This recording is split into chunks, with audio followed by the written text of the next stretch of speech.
And now, from beyond our dimension, this is the JeffMara podcast. Here's Jeff. My guest is Rebecca Tripp, also known as the Metaphysical Flight Attendant. She is a renowned author, spiritual coach, and creative manifestress. She lived at 35,000 feet as a sky goddess with United Airlines in 1967, and her journey in the skies led her to encounter a world of glamour gods, Playboy bunnies, first-class flyers, and spiritual seekers. She's also had a near-death-like experience, which we will talk about, and more. Rebecca, thank you for joining me, and welcome. Thank you, Jeff. I'm so glad I'm here. I love your show. Thank you.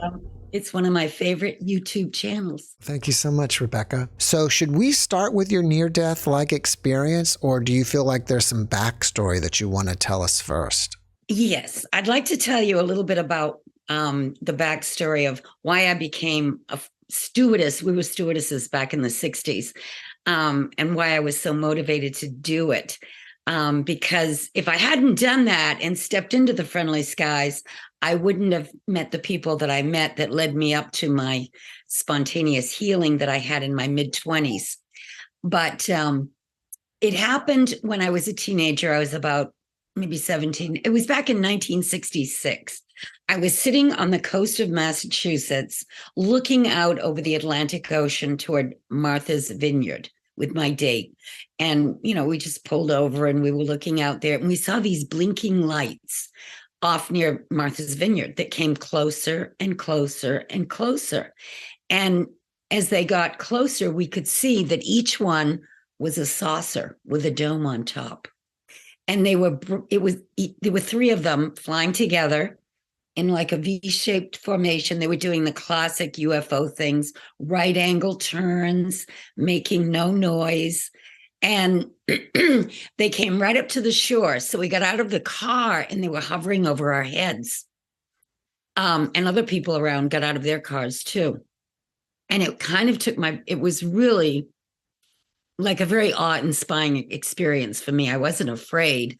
I was just blown away that I was looking at something that I said, well, this has to be from another world. Because we hadn't had any word that our government or any government had been manufacturing anything like this. We were still back in the days of airplanes, barely getting into the jet age. So it was pretty interesting. And shortly after that, I decided I wanted to be a stewardess to find out where they were coming from. It was either that or join the military, and that wasn't really my thing. So I started applying to the airlines, and I got hired by United Airlines and went to live in Chicago as my first base. And it was almost like that was destined because it was interesting. I went through 3 interviews with TWA, Trans World Airways, and after the 3rd interview, they sent me a rejection letter. For no reason. I even wrote them a letter and said, why did you reject me? And they said, for no reason. You can apply again if you want to. But I moved on and I went to work for United and was based in Chicago. And when I was living in downtown Chicago, I met my first metaphysical teacher. His uncle was a very famous metaphysical teacher named Earl Shoaff. And I didn't even put the pieces together until many years later, when I heard about Jim Rohn and how his mentor was Earl Shoaff, and Earl Shoaff trained quite a few successful metaphysical people and entrepreneurs. But his nephew, Ron Shoaff, befriended me. And he and his partner, Dave, were always making a ton of money doing what they did. They were into multi-level marketing, and they made a lot of money. And they took my roommate, Candy, and I out for dinner all the time to these fabulous restaurants. So one night I was telling them I wanted to move to New York City because I really wasn't crazy about Chicago. I wasn't from the Midwest. I wanted to live in New York. And so this Ron Shoaff taught me how to manifest my heart's desire. He said, all you have to do is write on an index card, I am now living in New York City in a beautiful apartment. And he said, you put it by your bed, and as you're falling asleep, you look at it and you imagine you are living in New York City. And you do the same thing when you wake up in the morning. And if you feel like it's already happened and you really imagine it and, believe that it will happen, it will happen. Within a very short time, I was living in New York City in a beautiful apartment. That's great. Well, it made me realize, because it was so effortless and it happened just the way he said it would, that this is real. And it was like finding the genie in the bottle for me, because all of a sudden I realized your thoughts are creating your outer world, not the other way around. We're always taught that we have no control over our environment, and, it's hit or miss or luck or, all these different things, but it really isn't. It's what we're envisioning for ourselves. And that's basically the secret of manifesting. If you can believe it, you will ultimately see it. It's not seeing is believing, but it's believing is seeing. When you believe it, it will happen. And I was so good at it that I would read an article in a magazine about a celebrity and bingo, they'd show up on my flight, or I'd read a novel. And it was like I was living the story in the novel all of a sudden, because, when you're younger, your mind isn't clogged up with all these things that we take on layer upon layer of events that we've attached to ourselves throughout our lives. So it's good to learn it when you're young. It really is. It makes a lot of sense. Yes. And well, that was my first indication that the things I'd learned in school and even in my church, which was a Protestant church when I was younger, hadn't really clued me in on these secrets that, we have this power within us to do some pretty amazing things. Well, as I moved along, I moved out to California in my mid-20s, and I was living in Marin County. And my greatest fear was cancer. Every time I went to the doctor for my annual physical checkup, I would be really nervous about whether or not I had cancer. So finally, when I was about 26, this doctor that I went to, who was a gynecologist, he said, I want you to go to another specialist. Well, that specialist sent me to Marin General Hospital for a biopsy.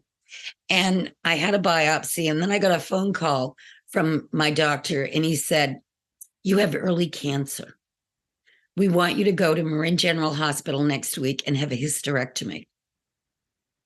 And I just went numb. I mean, I'd never had any major physical problems. I was a happy stewardess, basically. I wasn't happy in all areas of my life, but I was living a beautiful life, doing whatever I felt like. And it was just a real shock to my system. But I had met a man who had been healed of a brain tumor through prayer. And knowing what I knew about the inner world controlling the outer world of matter, and how you could manifest a place to live, a car, a vacation, whatever you needed, by believing that you'd already gotten it, I knew there must be a way that you could heal your body, but I couldn't figure out what the connection was, how it could really change the cells in your body if you thought a certain way. So I went to a seasoned healer, a Christian Science practitioner. And the interesting thing was, I went to her home office, and she sat behind a desk, and I looked at her, and she looked like just an average kind of, older woman. But as she started talking, I saw her morph into what looked like a Tibetan monk, almost like Yoda. And I mean, I've only had that happen a couple of times in my life, where I've seen someone morph before my eyes. It's kind of like, wow. But, she just spoke to me in a very, very loving way. But when she made one statement after she had spoken to me for a few minutes, it made perfect sense to me when she said, but dear, don't you know you're the perfect child of God, and perfect health is your birthright? Now, when she said that, in a nanosecond, I went back to my birth, and I said to myself, but of course, I wasn't born with any conditions. So I must have created this with my thought. And I created it by having cancer as my greatest fear. Your greatest fear can come upon you. And that's what I had manifested. So in that nanosecond, I reversed it. I saw through it. I let go of that belief and I had a spontaneous healing. If somebody wanted to manifest money, would they be writing on a card, I make this amount of money per year? Or would they write on a card, I have this job that makes this amount of money per year? Well, there's different ways you can do that. And making money is one of the most popular reasons that people go to YouTube videos. Here are some of the secrets to manifesting the money. Recently, I came out with a course called the Mega Manifestation Method. So I decided to test it to see if I could manifest some money out of thin air. So I have a meditation in there where you get down to the alpha theta level of consciousness, which means you've lowered your brain waves. Beta is what we're in right now when we're engaging all of our five senses and our eyes are wide open. But when you get down to that alpha theta and you completely calm your mind and you go within to your inner sanctuary and you close the door to the 3D world, you create within your inner being your sanctuary where you can use your imagination to believe that you've got a check for X number of dollars, or it can come to you in many different ways. I'll give you two examples of how I've done it in the past few years. One year, because I retired from my flying career in 2002, I was 56 at the time. When I was going to hit 65, my pension was going to drop down because I took a certain level plan that gave me more money till I was 65. So what I did was I started imagining a cornucopia over my head every night the month before the pension was going to change. The cornucopia was giving me more abundance, money. On the very day, June 1st of that year, which was the day that the number was going to shift in my bank account, I met with a friend who happened to be the ghostwriter of my book, Bryna. We met for lunch in Providence, and she invited me to a group of women called the Cornucopia. And it was on that very day. And I'd been meditating on a cornucopia for like 3 weeks. And it showed up in that form. And it was a group of very empowered women. And we all worked together to bring in more abundance. And it worked. So you never know how it's going to come. We call it outlining if you tell yourself how it's going to come. But just a couple of months ago, I did a video. I wanted to test my course again. So I went within. I like to go and imagine that I'm sitting on a beautiful beach in the Caribbean. And the weather's just perfect. The temperature, I've got an awning over my head. I'm looking out at this beautiful blue ocean. It's completely calm. And I scratched a ticket. And I hardly ever play these scratch tickets. But the very next day, I was in a store and I said, oh, I feel lucky. And I bought a ticket. I scratched it and it was $5,000 the very next day. Now, you can absolutely, using the power of your imagination and your belief that it belongs to you, and it's not, you don't have any blocks, it's natural, you can manifest whatever you want. But, there's a reason Jesus said, be ye like a little child. It's that childlike trust that it's going to happen that makes it happen. When you're analyzing it, like I was a Silva Ultramind trainer for 5 years. I traveled the country teaching people how to use their minds to get down to the alpha theta level of consciousness. And we know the left brain is the critical, analytical, puts everything in compartments. The right side of the brain is the holistic, creative, intuitive side. And when you quiet the left side and you start to activate your right side more to use your imagination, and you really feel like you've got something that you desire, it will show up in your life. Just like my move to New York and a New York apartment showed up. I mean, that's why I've moved a lot in my life. I could always trust that the right place would show up at the right time. And it didn't bother me to stay in one place forever. I was looking at your YouTube channel and I saw videos about the Silva method, and I was Right. wondering if you're still practicing that method. Oh, I practice it every single day. I go to the alpha level. And, one of the best times to practice creative visualization is when you're falling asleep at night. You can do something called the mental video technique. And you just get totally relaxed as you're thinking about going to sleep. You go within and you imagine that you have a screen in front of your eyelids, and you create a movie, a video of what you desire, but you step into it. You're in that movie. Like if you look down, you'll see your own hands. You're not looking at yourself. You're living yourself in the movie. And the more you practice that and do that, your thoughts become things, what you imagine. And when you're programming yourself at night as you're dozing off to sleep, when we get into that deep REM sleep, we were in delta, where we're down at about 3 cycles per second. That's the doorway to the spiritual dimension. And that's where we connect with other entities, beings, people living in planet Earth that we might need to connect with. All of a sudden, someone gets a thought, oh, I should call Jeff, and maybe it's the person that you need to talk to about something. You attract into them. Like I had these Russian women in my seminar in Denver one year, and Russians are very, very metaphysical people. And I used to get a lot of them in my seminars, but she had some real estate apartments that she needed tenants for, and there was a slowdown in the real estate market. So she used that technique to imagine that people were coming to her looking for those very apartments. And she said she rented them within like 2 weeks. You can broadcast too. You can send messages out into the universe late at night and let people know, I have something's for sale, or you're looking for a partner, or something you need in your life to show up, and it will show up much more effortlessly. I mentioned in the beginning that you had an NDE-like experience, and it was due to a car accident.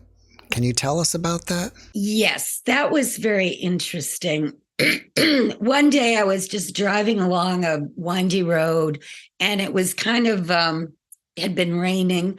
I hydroplaned right into a pickup truck. I was driving a Volkswagen Jetta with no seatbelt on, and it all went slow motion, like other people say it does when you have an accident. Everything just slows down. And I was thinking, oh, it's too bad I didn't fasten my seatbelt, but it was too late. So there was an impact.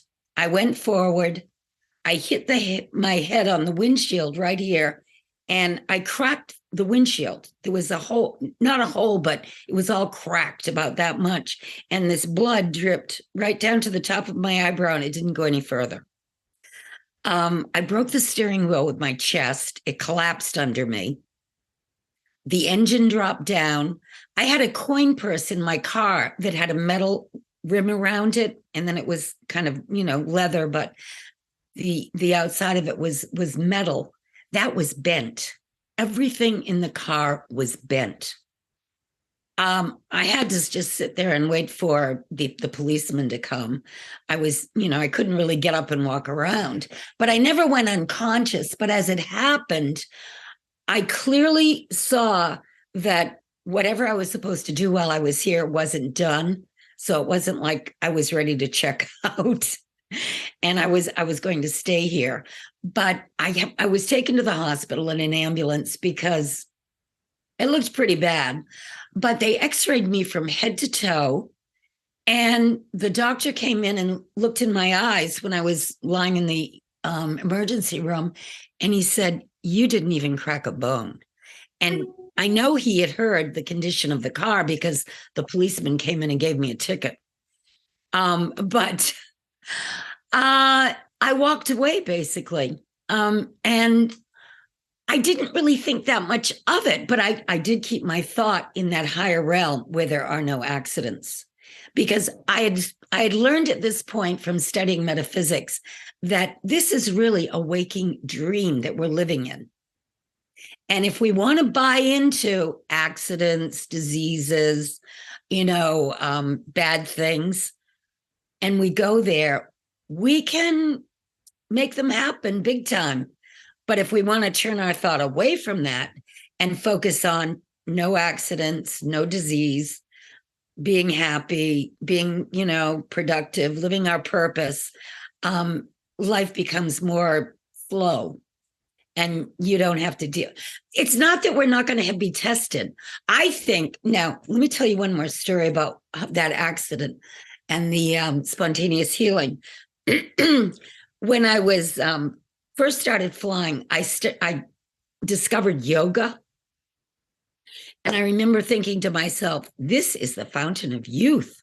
I could tell that these yogic positions and all these different things that you could do as a yogi were definitely, very good for your body and your mind. So I was practicing yoga a lot in my 20s. Well, one day I was alone in my New York apartment and I was just lying flat on my back, resting afterwards. And I had this whole download of being a man in a hot, steamy little room, waiting for a doctor to come in and save me. And he came in, but he couldn't save me. And I've had regression through hypnosis. Plus, I sensed when I had this download that I was a man in World War II, a pilot, and I was shot down flying cargo to Europe, to the continent from England during the Second World War. And it came back to me when I had a regression. And I think that's in this life, I challenged myself to set up a situation where I would have to rely on spiritual healing, not medical intervention, to see if I could pass the test for myself. And I can see where we set up things in our lives that we want to go through, even if they're unpleasant. They can be betrayal, disease, loss of money. It can be a lot of things. But we set these tests up so that we get to challenge ourselves to see if we can overcome it. Because once you overcome everything in the world that's worth overcoming, you're kind of home free. Right after the accident, you kind of had like your thoughts or maybe your attention or your awareness on the higher realms, and you were thinking that, right, okay, this is an accident, but I'm not going to be injured, or what? Well, actually, that accident happened when I was around 30 years old. The healing of cancer was when I was in my mid-20s, a few years before. And that's when I really opened up my thought to this higher realm, because I was walking around for 3 days after that spontaneous healing, trying to relate to people, and I couldn't. I was living in a different level of consciousness, and everything was more beautiful in nature. Everything was brighter, the birds, the trees.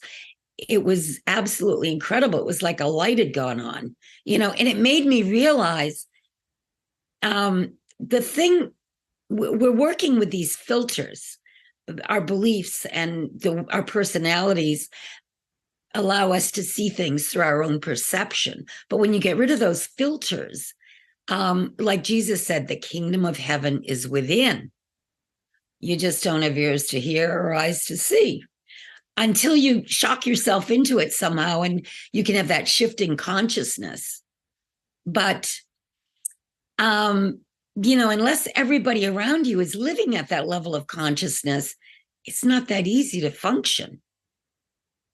I've read a lot of books written by mystics and people that have had these kinds of experiences, and many of them become like recluses or hermits because it's the 3D world is very hard to deal with.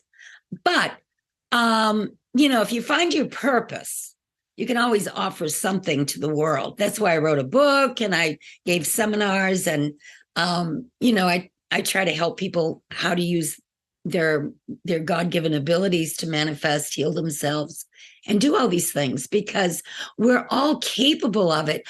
But it seems that in this 3D world, you almost have to have a big shock to wake you up to the realization that you've got these amazing powers. That's why so many of these people that have the near-death experience come back with a whole new outlook.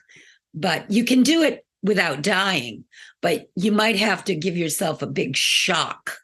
It can also be done with love. And if you're fortunate enough to, just all of a sudden wake up and realize we live in a loving universe full of loving individuals. And if I focus on that, everything else will disappear from my life that's not so good. But it's a lot harder. It's a lot harder. Now, when you were having your spontaneous healing from cancer, did you go out of body and go to the astral realm or something? What happened was I was just sitting in the chair with the woman talking. And when she touched that cord in a very loving way, she was projecting a lot of unconditional love toward me. She wasn't judging me. She wasn't analyzing my condition. She was just, it was all unconditional love. And that opened me up to the realization that I am so much more than my human body, my mortal body. I'm connected to this authentic higher self, me, which is one with the whole universe, I guess.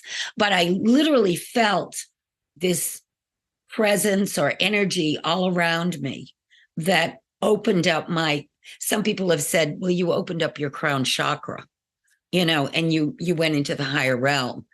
Yeah, that's one way of explaining it. I mean, there's all kinds of ways to explain these things, but when it happens to you, you almost can't put it into words. But when I walked out of there, I wasn't the same person.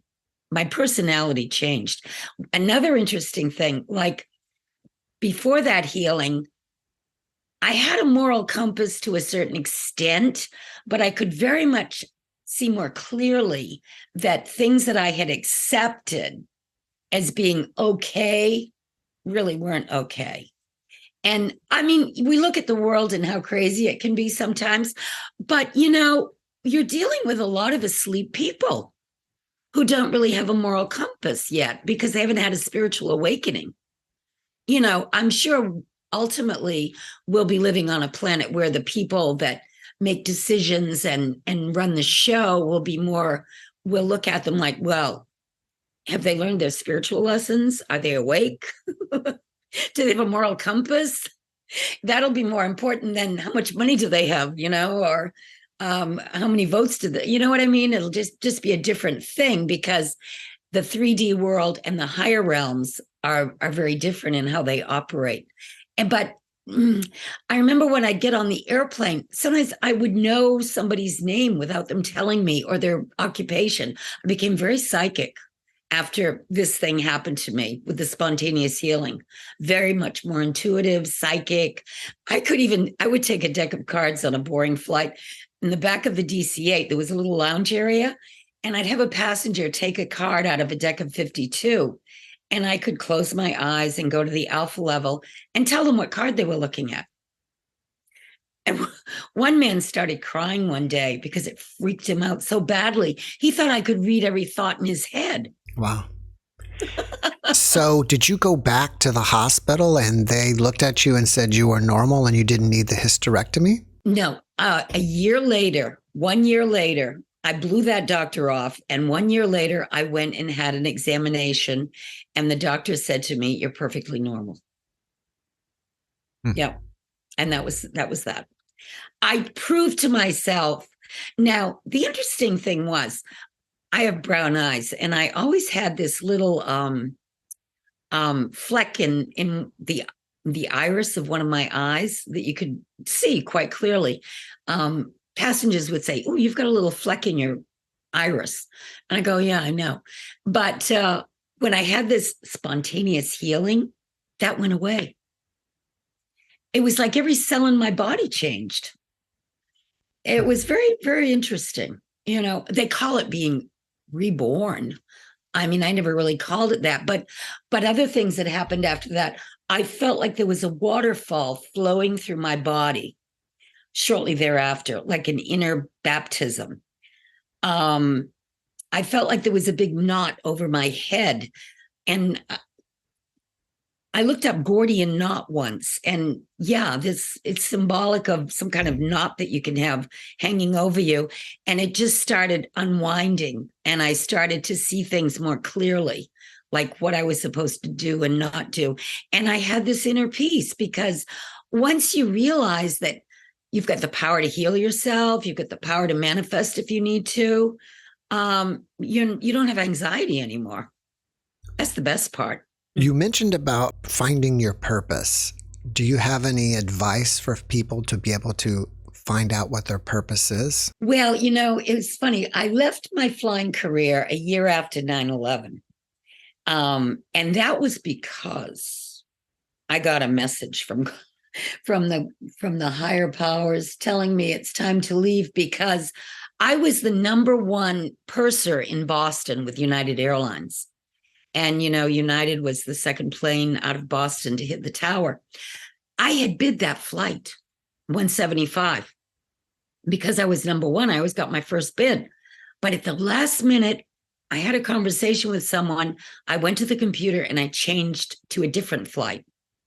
I mean, I was that close to kind of getting on that airplane, which was a little freaky. But I lasted another year, and then I decided to retire because I had 35 years.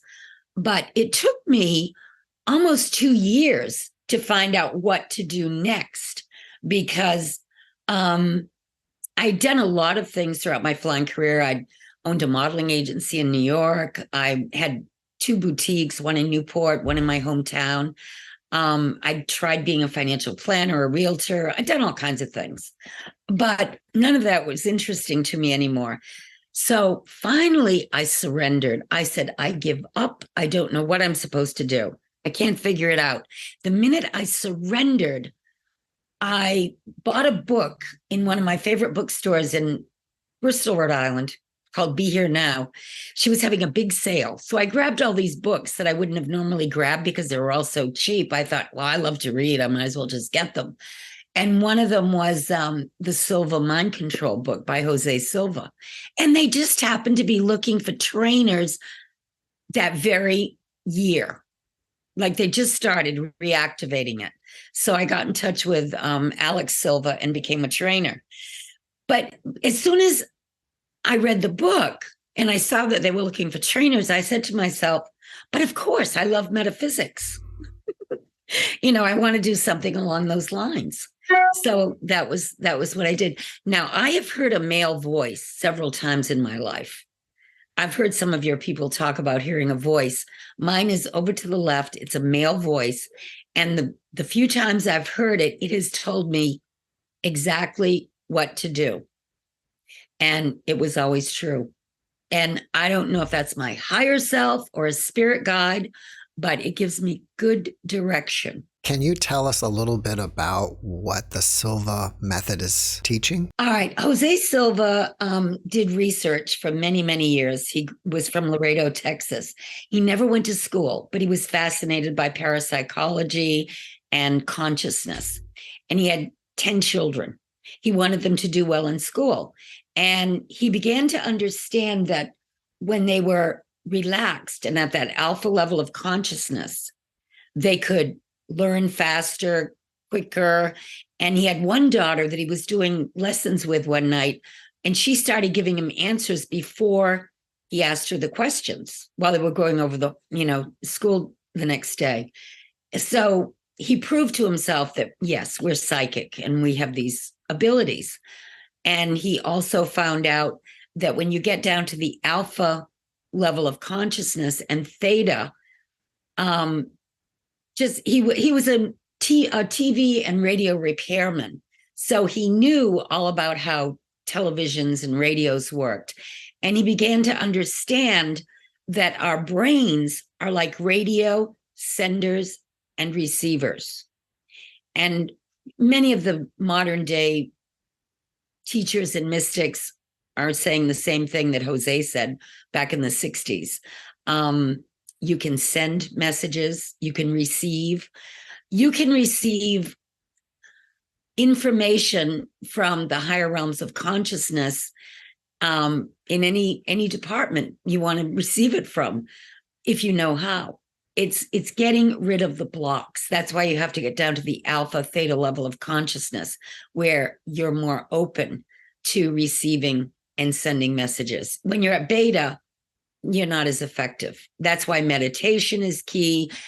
The Silva technique is called active meditation, where you're using your creative imagination to visualize what you do want. Passive meditation is something like transcendental meditation, where you're just quieting your mind and, listening.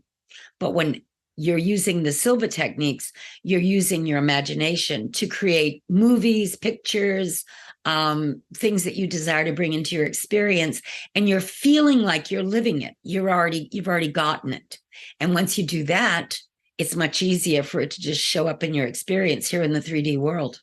Have you had any other spiritually transformative experiences? Yes. I've had to rely on my healing abilities a few times. Another time, I had an acute appendicitis attack after I'd flown from New York to San Francisco. And I mean, I've never had such pain in my life. I was doubled over. And I had someone call a healer to pray for me. I heard that male voice over here it's always over on the left-hand side. And the voice said, love that man with all your heart. And I knew exactly who it was talking about, because there was a fellow in New York that was messing up a real estate situation I was in. And I was subconsciously very angry at him and not liking what he was doing. When I heard that voice, I released it, and I felt a release in my abdomen, and I knew that I was healed. I didn't have to worry. And I still had to stay out in California for 3 days recovering. Went back to New York, had to go to medical at Kennedy Airport, and the doctor poked me and said, you did have an appendicitis attack, and you could have died. You should have gone to the hospital. But see, negative emotions like anger, frustration, jealousy, they can create toxins in our bodies. And I proved to myself, yes, they can. So you have to be careful what you think about. Who do you think the voice that spoke to you is? Well, I'll tell you something. I mean, I've learned from watching a lot of these videos that other people have done. We do all have a spirit guide that works with us. And I had what do they call it? An awakened vision. When I was living in New York City, when I first started my flying career, I closed my eyes, and as clear as day, just like I'm looking at you on the camera, this man appeared to me. And he looked up and he smiled at me with this unconditional love. And I closed my eyes again. I was just blinking like a normal blink. And there he was again. And I had 2 stewardesses in my apartment. We were just sitting around chatting. And I said to them, I can't believe what just happened. This man just appeared to me. Well, I think the voice and that man are either my higher self, because I guess we can be male, female, complete, or it's like a guardian angel. It could be that eternal husband that appeared to me in the dream who said, I'm always with you. I will always be with you.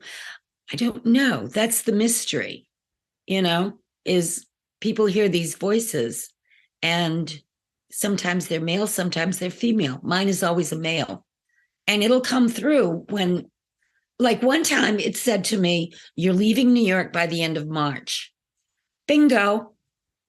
I left New York by the end of March, and I wasn't planning out, but my landlord called me up from Florida and said, you have to leave that apartment by the end of March. It's going co-op and I'm buying it. Now, he didn't even know that when the voice told me that. Wow. So there's a realm where they know everything. Another time the voice said to me, go work part-time at the Christian Science Church in Boston. I got up, it was like 2:00 in the morning. I went to the computer. They were looking for part-time tour guides who were used to meeting people from all over the world and all this kind of stuff. I went and worked there for 6 years. Yeah. That voice seems to know And it makes me wonder if maybe I don't even, I used to tell my Silva students, all you have to do is get dressed and show up because, your destiny will unfold and things will happen if you're in the right state of mind. I think that's great. Yeah. So you became a stewardess because you wanted to know more about UFOs. What did you learn while being a stewardess? Well, that was interesting because when I first started flying, I couldn't wait to just get up into the cockpit and say to those pilots, have any of you ever seen any UFOs? And I still remember one of the first trips I was on, I saw the first officer's arms just go like stiff as boards. And he didn't turn around and look at me. You could tell he was really freaked out. And then finally, this one captain took me aside and he said, I have to tell you, we're not allowed to talk about them. Even if we see them, we can't report them. Because the government had told the airlines, we don't want you ever talking about them. So it was a big secret. But as I cruised around, I heard a few UFO stories. It was always, well, I'll tell you something. Those 3 UFOs I saw, years later, I had a woman in my seminar who was married to an executive with Lockheed Martin. And that's one of the companies that supposedly has reverse engineered. She said, I know for a fact that they've been reverse engineering them since the 50s. So as she said, when you see them, you don't know if they're ours or, from outer space, which I thought was kind of interesting. But, there's definitely a big secret around it. Yeah. But I don't like secrets. I like to know. That's why I wrote my book, The Secrets of a Metaphysical Flight Attendant. I like to dig and dig and dig.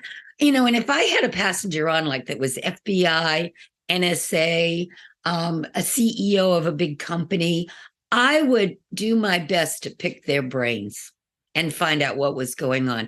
I'll give you an example. I had a computer executive on. Now, I've been retired for 20 years. So I bet I met this guy 30 years ago. And he was a Japanese CEO of a big computer company, big one. And he was very charming, very pleasant to talk to. And he told me, he said, we are working on computers right now. Now, this was at least 30 years ago, that look like humans and act like humans. They have the emotions of humans. I said, how can you do that? He said, well, we're teaching them how to respond to human emotion like it's normal, the way a human would respond. So, they got stuff out there. Wow. Yeah. Very highly advanced, Is there anything about being a stewardess that you would consider being spiritual? Oh, absolutely. Absolutely. Because you live in the sky, when you lift off from the planet, and back in the 60s, we had very, very light loads. If we got 40 people on board, that was a lot. That's why they hired all these young women that looked good. You had to be from 20 to 28 oldest. You had to be, thin, all this kind of stuff. That's the way it was. And they were using us as the bait because people were afraid to fly, and the only ones that did fly were the ones that had enough money, or there were no real private planes back then to speak of. So we got everybody on our flights. And it was fun because we could pick their brains. But it was also very spiritual because when you get up above the earth, 30,000 feet up there, it's a good place to think, to, meditate, to get a clearer sense of things because you're above it all, you're away from it all. And back then, you could really disappear. Nobody knew where you were. Now, of course, everybody's tracked. So that was kind of a nice feeling to just go disappear. What's interesting to think about is in the old days when the plane had a smoking section, that was just the back of the plane. Oh, right. Mm-hmm. Oh, right. Well, every flight was like a big cocktail party. That's the way it was. It was funny because we had to wear the high heels, even in flight back then. And like we'd be running the trays back to the galley, and passengers would feel sorry for us, so they'd help us. Like one day I had Mario Andretti, the race car driver, was putting my trays away in the galley, helping me out because they didn't like to see us working too hard. So it was fun. It was really fun. I mean, I wish we could have as much fun in these times as we were having back then. Maybe they're having fun somewhere. If you find out where it is, let me know. I guess another thing that I miss about the airport experience is just going to the gate and, waiting for someone to arrive or being there when someone leaves. And those days are long gone. Absolutely. Yeah. Yeah. It was fun. It was an adventure. The flight itself was part of the party and the vacation. That was one of the best parts because it was like a big party on board with really good food and, everybody was in a good mood. It was fun. So you have a YouTube channel now. What's the name of it? I have a channel called Inner Power Training, and I have about 300 videos on it, but I like to share with people spiritual healing, manifesting, and things like that. So I also have my book, Secrets of a Metaphysical Flight Attendant, which came out in 2014. And if they want a signed copy, if they go to my website, RebeccaTripp.com, and fill out the form there, I'll send them a signed copy. And it's a lot cheaper than buying it on Amazon.